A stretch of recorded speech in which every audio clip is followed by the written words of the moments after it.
Greetings. In this video, I want to walk through preparing Revit floor plans and a building section for Photoshop. I want to talk about line weights, visibility of patterns, inserting a graphic scale, and printing the PDFs in preparation for Photoshop. I am going to jump over to another screen quickly. Okay, I just wanted to jump over to my cheat sheet quickly to show you this image here. So the first thing we're talking about here are line weights, and we're going to find them in the object style. So we'll jump into Revit and take a look at that. When we do change the line weights there, they change in all, their appearance changes in all views, and this is what I want to look at here. So in a view, objects are either cut or projected. So those are the two important words.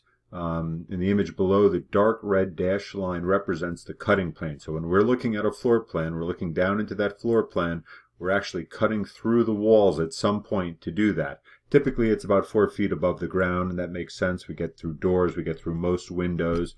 Tall windows like this we would miss. And for certain circumstances, if there's something particularly noteworthy, this cutting plane could be moved. If it is, that should be noted on the documents. If we have a tall room with tall windows, we could cut a floor plan up at 12 feet, but you would definitely want to note that because if people realize it or not, we're very much used to expecting floor plans to be cut at about 4 feet or so. So the lines that show up on that floor plan are cut or projected. Okay, so the walls, door, and windows are cut through. So that comes right through, cut through that window right here in section that we're seeing in section, wall, window, wall, door, all cut through. The floor, if it has a pattern, and the furniture are projected up to that cutting plane and would appear as lighter lines in the plan. So the chair, the desk, this bookcase, whatever it is, those lines are being projected up to this red line and will not appear as dark. Okay, so that is the theory behind line weights. And now we will go to, where are we going? We are going here to our Manage tab, Object Styles. Okay, so here we are in my house. My house is not finished yet, but that's not going to preclude me from showing you what I want to show you. So where did we say we're going to Manage and then to Object Styles? So typical, let me just bring that cheat sheet up again. I already put this little list together for it here. So when we're working on residential, small, common buildings like this, common categories that we would look to be adjusting. And we also want to make sure that we open up those categories and see subcategories. But so casework, so those are cabinets that are connected to the building, columns, doors, plumbing fixtures, roofs, stairs, walls, and windows. So everything we basically find in a house. So that's what I will, let's shrink this a little bit. And let's jump into a floor plan here. There we go, we can see. So we'll focus on this corner. Sometimes these elements do not simply fall into the category that I expect them to fall into. Let me say that. All right, so walls are walls. Those are simple, so let's start with that. So here are our walls, and we have to open that up, and we can see some subcategories, hidden lines, common edges, wall sweeps. Sometimes you have to play with these things. Sometimes they're relevant, sometimes they're not. If you're not familiar with Revit terminology, I'm not going to run through everything, and I'm not familiar with every single one. I drop a lot of these, and they're often a lot. Like with the windows, you'll see a lot of subcategories. So figuring out exactly which piece we're referring to. Probably more than half of these do not show up in this plan, for instance. So that, you know, it's going to take some looking around to find what you're searching for. All right, so I can't zoom in on this. But anyway, walls. So let's just start with the big topic of walls. So here's our line weight. So this would be in the plan. So we are either cut or projected. So now we are cut through walls. So let's say, just to exaggerate it, let's say we wanted to make that 5 and 8, and then we hit apply, and we can see that these just got a lot darker, way too dark. And let us go back. It was at 5. Let's just see what 6 looks like. Good. I think I like 5. I think 5 looked fine. 6 looks a little too heavy. Where did we go? There we are. So that will probably suffice. If they're not cut through, that's what we would see. And then let's take a look at windows. I do feel that that piece of glass is a little too dark. So there's the glass, window, glass 4. Let's knock that down to a 3. Apply, and yes, that just dropped a little bit there. I think that's better, considering that these other lines are so close. And you can't just zoom in by, you just can't evaluate these by zooming in. We do have to print ultimately to see what happens. But there are multiple lines in here, so that's why I often think that the glass is just a little too dark. Let's take a look at casework. See if I have any luck with this. So I have a cabinet over here. So these do not appear to be cut. They do appear to be very light. So let's just see what happens if we move it up to a 3. And did I do the right thing? Yes, and it did not do anything. Let's see what cabinet does. I'm assuming these are not cut through. I would not think that they would be. So there we go. So casework, we have numerous subcategories, and this particular one is the cabinet that falls under casework. So I'm not sure what the casework up here at the macro 3 level here, I don't know what that was referring to, but this is more specifically a cabinet. So that's kind of what takes a little searching. Sometimes some searching to find what you're looking for. So let's see. Here are doors.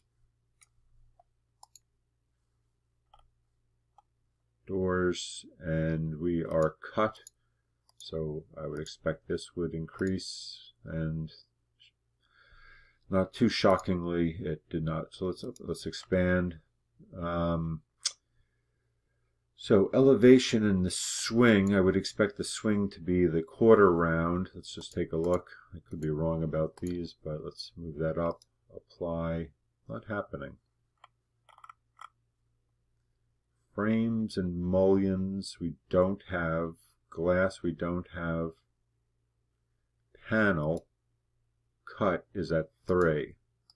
Maybe that's what we're talking about, the panel. Yes, so this is called the panel of the door, which makes sense. I probably liked it at 3, but we'll do. And then plan swing, that's probably what we're looking at here. So the plan swing, we definitely don't want to make darker than the panel. I lightened the panel up. But anyway, this is where we find things. So I'm not going to walk you through the entire piece, but this is where we will find a lot of what we are searching for to prepare line weights. Okay, that does it for line weights, and next I want to talk about visibility graphics and floor patterns. So when we print often or occasionally on large boards, for instance 24 by 36 presentation boards for instance, these floor patterns become too much. They get too dark and we want to get rid of them. So that is what we are that's what we're going to look at now. So one thing we see happening with the floor pattern is that it is running through our furniture. So one important point is to realize that you always want to be on hidden line. That could sometimes cause some quick confusion if we're on wireframe. Okay, but now we want to get into this floor pattern. So we are going to select, we're inside the view that we, so I think this is view specific. So this is, we want to be in the view that we care about. So this is my first floor, which will be going onto a sheet as the first floor, and that's where I care about it. So we're going to select here, we're going to right click, and we're going to go to override graphics in view. So now we can do just the floor that I have selected, or we could do all the floors, and there are other floors visible. I'll do both quickly. So here is the specific floor, and we're going to get into a graphics dialog box, and we are looking at surface patterns. So per the beginning of this video, I talked about the difference between surface patterns and cut patterns. So we care about surface patterns that are showing, and I believe we are talking about the foreground and making them not visible. So let's just click that off, and that's how we turn that off. We could make them visible, and we can change them. So it's by material, that is the wood floor. So this is, and it's just an important quick side note, but often talking to students and students getting to know CAD for the first time, for instance, often want to throw in hatches that come pre-packaged in CAD and just pick them based on what they look like, what they care for. These hatches have very specific things inside the architecture, engineering, construction world. So, and these are correct. You know, this is insulation. This is aluminum. So we can change this to aluminum. So it's visible, it's aluminum, and now my floor has the aluminum hatch. So it's these 3 close lines followed by a big line, big space. So that would be confusing. So we don't pick hatches based on what we think looks interesting, okay? So let us go back to biomaterial and just turn it off, okay? Apply, okay, okay. And just to show you, just quickly, very quickly, my floor back here.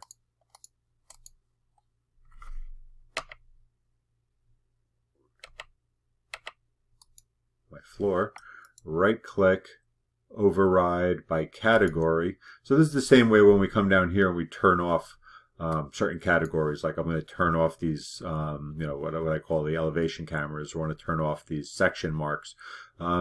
So now, again, I could just jump in and I could, so the other ones aren't visible, so I'm going to just go back and I'm going to turn that to aluminum one more time, apply, and you could see that my sidewalk was built with a floor. Over here, this patio was built with a floor, so everything's changing together now. So maybe there's a time for that. It is not now, but it's good to know. So let's just turn it off. Apply, okay. All right, so that's how we get in there and we turn off our patterns, okay? All right, while we're on the subject, let's turn some other things off. So we have these cameras. These are explaining our elevations. They are kind of viewing where our elevations go. With a right click and let us hide and view the entire category. I think I'm going to, if I'm preparing this for Photoshop, I'm not going to worry about this. I'm going to do something in Photoshop actually, because I am not going to have the pages coordinated, and Revit usually insists, you know, typically insists on populating these with numbers that aren't going to apply to my Photoshop board. So I'm just going to get rid of these as well by category.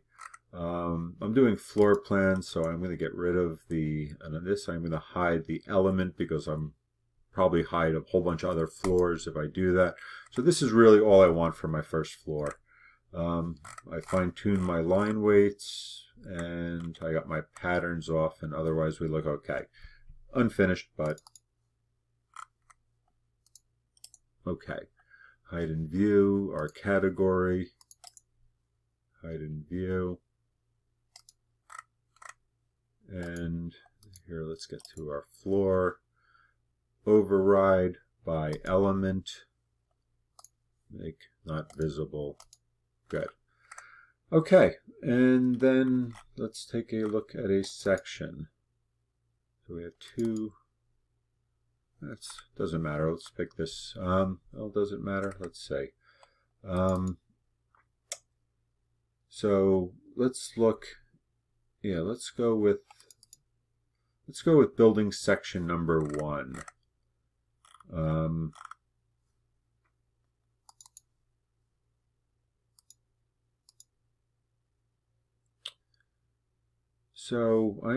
going to go with this section, but I'm going to move into here on top of this landing. Well, I'll just move into the stairs. Yeah, so I want something that's aligned in this direction. That's why I'm giving it a little thought as I go. So, okay, so that was, there we are. That's this section. Okay, so I don't want this guy. These guys don't need them either. Not for Photoshop, not for what I'm looking for. If I thought some of this was interesting information for a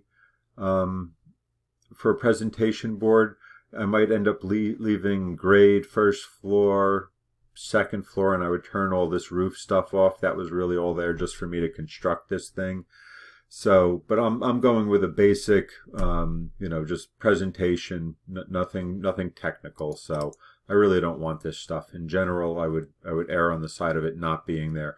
If you had a more complex building and it was a presentation, you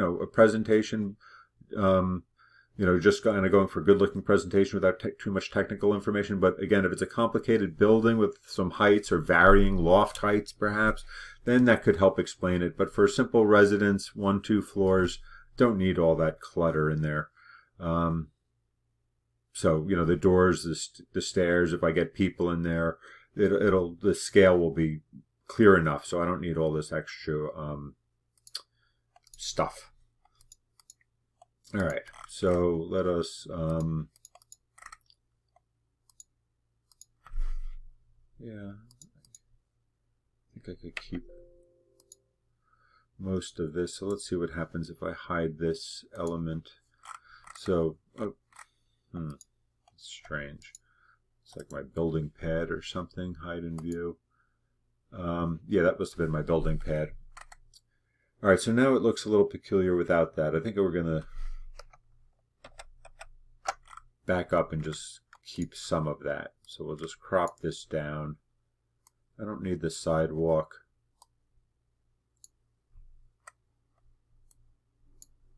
I'll keep it like that. Then we can see the crawl space and we can see the porch. Okay, good. Now that we've got our 2 plans and a section set up, let's get over to a sheet. So this is my initial sheet. There's nothing on here. Nothing on here that's going to be duplicated. So I'm just going to create a new sheet. My dialog box popped up over here, and now my plans should be ready to arrive. So make sure I'm in the right place. Good. Good. And was it section 1? Yes. Okay. So let us activate the view. We are coming in at an inch, and let's cheat all these up to, that's not going to work. That might work. That might work. Let's deactivate the view. I'm going to try it.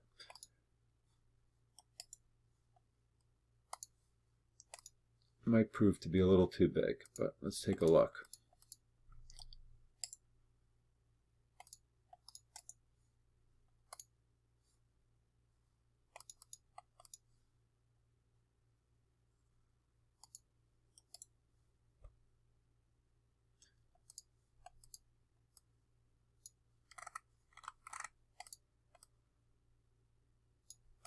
Title block's going to go away in Photoshop.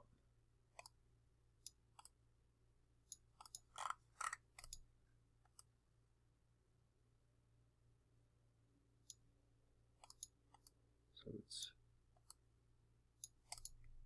all right. That will work. I think that will work. All right. I am going to activate the view.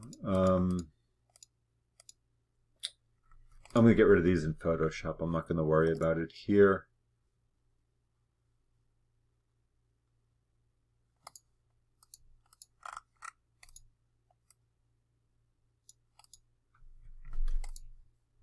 Okay, that looks pretty good.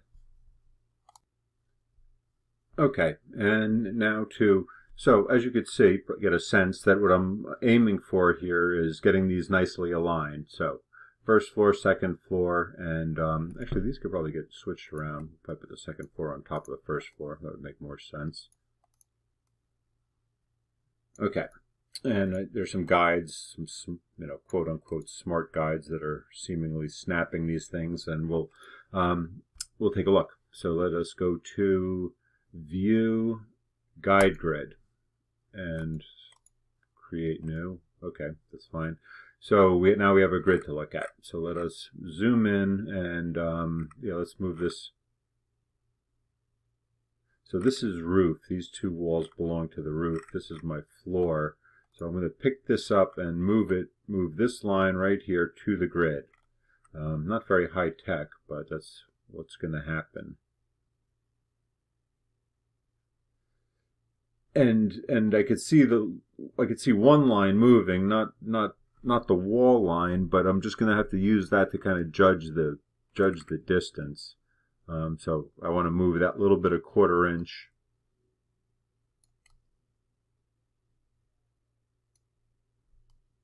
Yeah, it's not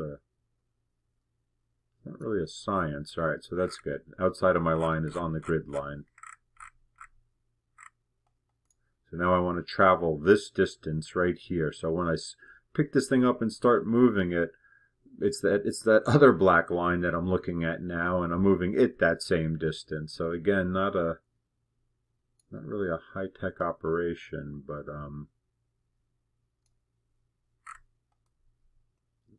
that's where we are. Okay, good. Black line, grid line on the outside, and one more.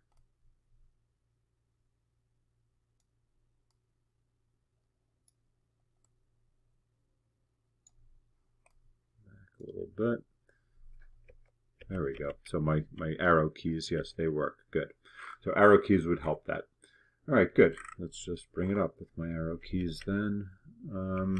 So I'm going to ignore these things. No, 1, 2, they're numbered. They're not numbered how I want them numbered. I think I'll bring them in. I'll just repair them in Photoshop if I'm not happy. I'm not going to really. So you have to think ahead. I'm not thinking terribly far ahead, but like basically, I'm going to deal with them in Photoshop is my conclusion. So I'm just going to move this ahead. So I either if you don't want them, if you don't want to deal with them, you could turn them off now, or you could take them to Photoshop with you and deal with them there if they're not in order. Because basically we're numbered 3 at the bottom, we're numbered 1 here, so I don't care for the numbers, and I wouldn't number them on a presentation board anyway. Yeah, so they're probably just going to disappear in Photoshop, which is fine, not a big deal. Okay, so that looks good.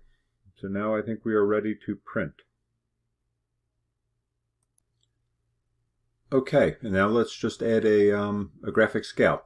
So we're going to come up here to Annotate, Symbol, Load Family, and then here inside of our U.S. Imperial Library, we'll go to Annotation at the top, and we have all sorts of stuff. So we have graphic scales here and here, and other things we might want. Architectural, not for our purposes, but there's pretty much everything else you need. This is really more for construction documents, these types of tags. Let's go back one more time. North arrows are often nice. I don't really have this a lot set out for this, but we could have a project north or a true north arrow. But I'm just going to go with the graphic scale. That's the bare minimum that we definitely want.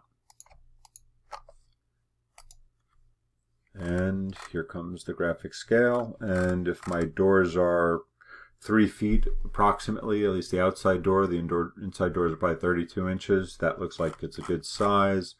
And typically tuck these things down the bottom. All right, good. And now let's jump into printing. So let's go File, Print. Adobe PDF is correct, and I was told that we should always go into Setup and Preview. Basically, it's something glitchy about here. We have to reset the paper size. So I think we're at 30 by 20, 30 by 42, I believe. Arc E or ANSI. I think we were at Arc E. Landscape. Something glitchy. I'm sorry, I lost my train of thought there. Something glitchy. If you don't go into the print setup or you don't go into preview and you just go right into printing, it causes problems. So this looks okay. And let's go to preview and take a look. So good. I think we look okay. Yeah, we could, I don't know why that line is there, but we could clean that up later. But otherwise, they are stacked nicely. So I'm going to go ahead and print this. So we have a PDF, good to go. I'll put it right on my desktop. Okay, let's open that up now.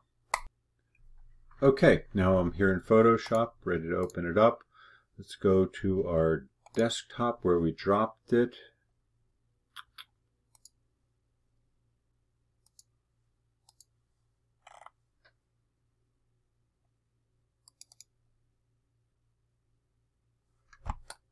So we went to the PDF, and this is the dialog box that comes up. So when we're opening a PDF in Photoshop for the first time, we get the opportunity to confirm all of the size and everything. So we're coming in at a resolution of 300 and a very large file. That is our 30 by 42, I guess, became even, or not, it's in the strange size orientation here. But whatever it is, I think we'll be able to work with it. I think it's going to be, it's 300, the resolution's 300, so it should be just fine. If not, we'll reopen and return to this. But I think we should be able to work with this just fine. So let's just say OK. And here it comes. Okay, so here is our layer 1, and it is on a transparent background. So let's start with, we have some white paint here. That's good. And let's just put a background rectangle in there so we could see it. And now bring that rectangle down underneath the original layer, and that's what we have to work with. Okay, let's see how this comes in. Image size. So we are at 300 and we are 30 inches tall. So if I'm aiming for a 24 by 36 inch board, I'm in fine shape, because I know for a fact that I'm not going to want these plans and this section to be that big on my Photoshop board. If there was an issue, I might have to go back and redo this. Reset this upon opening it in Photoshop, but for what I want, this is going to work just fine. And I'm just going to cancel this now, and then I'm going to crop it, and then I'll go back and I'll reaffirm that it's working just fine for me. I don't want any of this junk. That's really about all I want. Tighten that up a little bit, and then we'll crop. And there'll be some more cleaning up to do in there, definitely. But now let's return to image size, and we are 30 inches tall. So again, if my board is 36, this is plenty big. It's too big. It's too big. So that's a good problem to have. So if you get a nice big sheet coming out of Revit, and you're working with a small building, of course, it all depends on the scale of your building. But these are nicely stacked and consistent scale, which is critical. So now let's just zoom in a little bit. So this layer we will call our let's call our Revit plans, and then we will build on top of that. So I don't have so the roof all looks a little goofy. The drawing's not done, obviously. The house is not done, but we knew that. But otherwise,